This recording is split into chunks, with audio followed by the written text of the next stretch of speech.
hermanos, bienvenidos a este curso de Salmos. Vamos a hacer una introducción a su uso litúrgico. Iniciemos meditando en algunas máximas de algunos escritores sagrados para darnos cuenta de la importancia que tienen los salmos. Iniciamos citando a San Agustín, que nos dice: el salmo se recitaba con tan mínimas inflexiones de voz que esta recitación parecía más palabra que canto. San Juan Crisóstomo nos dice: los demonios huyen al canto de los salmos de David, más rápidamente que los ciervos de las flechas de los cazadores. Nada hace adelantar tanto al alma en el deseo de la virtud como el canto piadoso y bien ejecutado. Por eso el mismo Dios hizo los salmos, los himnos y los cánticos, para ser cantados y para que los hombres encuentren en ellos utilidad y dicha. Palabras de San Juan Crisóstomo. Leemos en la vida de los padres de la Iglesia que ninguna oración teme tanto al demonio como a la salmodia. Cornelio Lápide.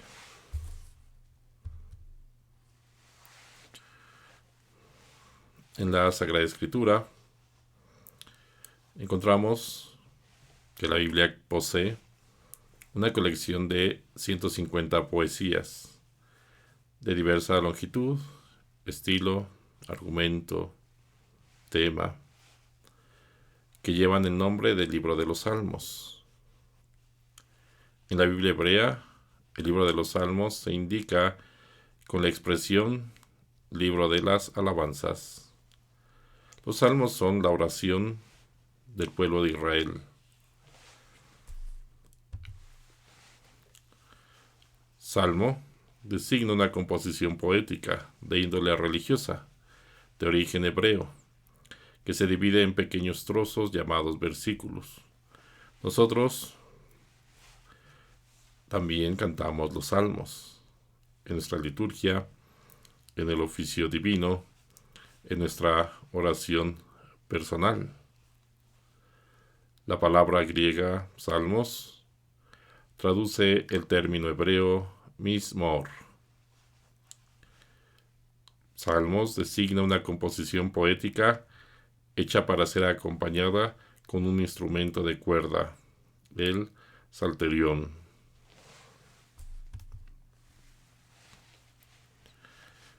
En nuestra liturgia ocupa un lugar central la palabra de Dios. De hecho, la Eucaristía es una doble mesa: la mesa de la palabra de Dios y la mesa del cuerpo y de la sangre de Cristo. El Salmo forma parte de la liturgia de la palabra. Tiene una razón, un sentido, una forma en cómo participamos con él.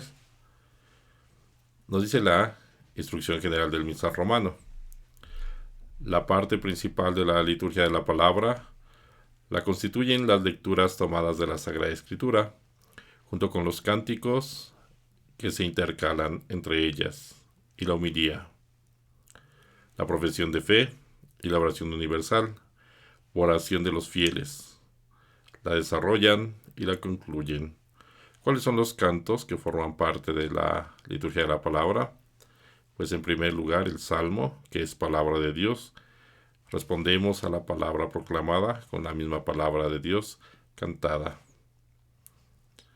Y el canto del Aleluya, con su versículo. Pues en las lecturas que la homilía explica, Dios habla a su pueblo, le desvela los misterios de la redención y de la salvación, y le ofrece alimento espiritual. En fin, Cristo mismo, por su palabra, se hace presente en medio de los fieles. El pueblo hace suya esta palabra divina por el silencio, y por los cantos se adhiere a ella por la profesión de fe, y nutrido por ella, expresa sus súplicas con la oración universal por las necesidades de toda la iglesia y por la salvación de todo el mundo. La iglesia afirma que en la liturgia, cuando se proclama la palabra de Dios, Él habla, Él se comunica con nosotros. Por eso decimos palabra de Dios, porque Dios está hablando. Y los salmos son palabra de Dios.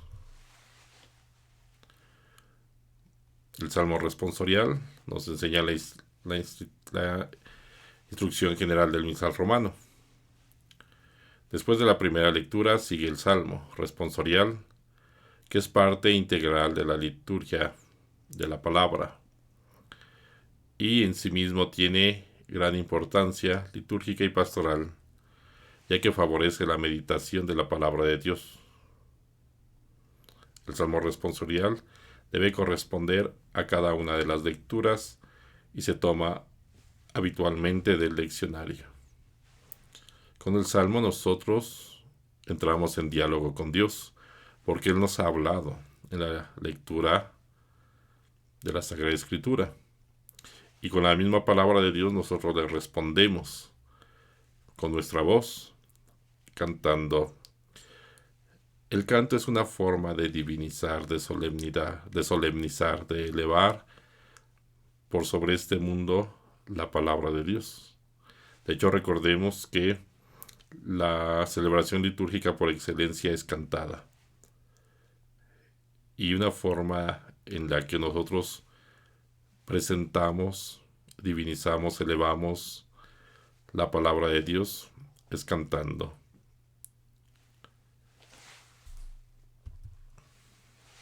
Conviene que el salmo responsorial sea cantado, al menos la respuesta que pertenece al pueblo. Así pues, el salmista o el cantor del salmo, desde el ambón o en otro sitio apropiado, proclama las estrofas del salmo, mientras que toda la asamblea permanece sentada. Escucha y más aún, de ordinario participa por medio de la respuesta, a menos que el salmo se proclame de modo directo, es decir, sin respuesta.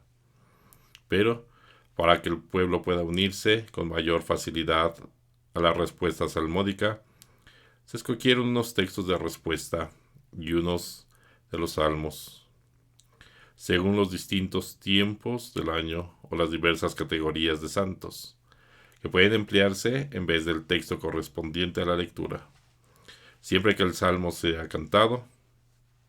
Si el salmo no puede cantarse, se proclama de la manera más apta para facilitar la meditación de la palabra de Dios.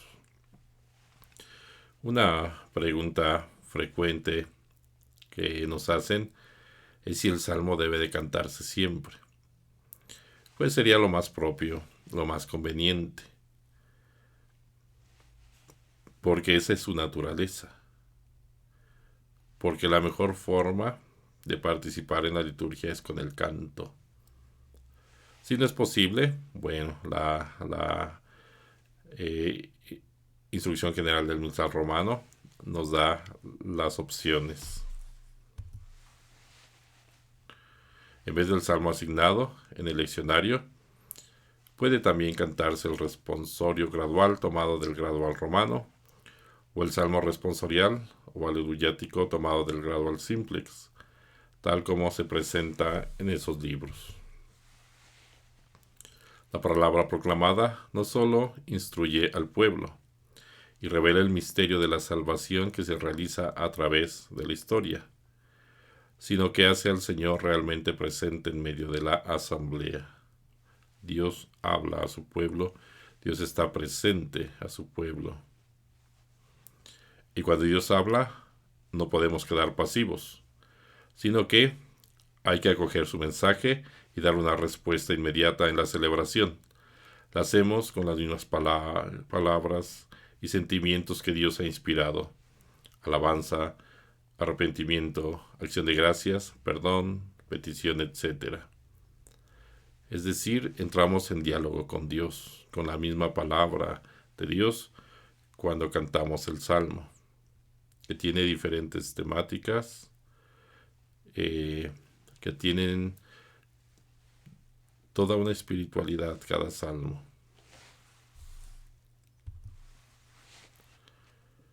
El salmo es una meditación de la palabra recién escuchada, un volver a pensar en lo mismo, pero en un estilo poético y lírico. El salmo responsorial es un rito, el mismo, que se ejecuta por sí mismo y que está en función de las lecturas o celebración del día. No es suprimible ni sustituible por ningún otro canto. Es el más antiguo e importante canto de la liturgia de la palabra. No debemos cambiar el salmo por ningún otro canto. No lo debemos suprimir.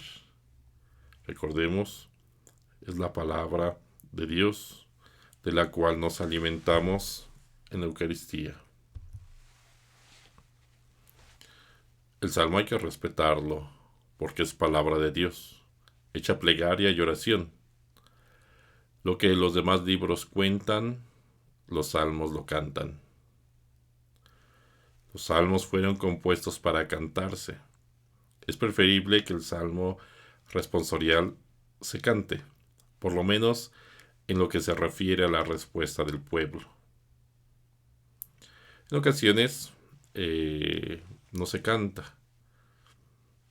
Y cuando preguntamos por qué no lo cantaron, nos dicen, es que yo no canto, padre, es que yo no sé cantar. Bueno, la recomendación que les hacemos es que si usted no sabe cantar, pues que permita que otra persona lo cante. ¿Por qué privar a la asamblea, a la liturgia, a la comunidad del canto, que es propio de los salmos? El salmo responsorial se elige por su relación con la lectura que se ha proclamado. Sería empobrecer la liturgia de la palabra, reemplazarlo por otro canto no bíblico. Aun cuando no se cante, es preferible recitarlo a cantar algún otro canto. No podemos quitar la palabra de Dios, suprimirla, sustituirla. Pues queridos hermanos, con esta breve introducción, iniciamos nuestro curso de Salmos. Que Dios les bendiga.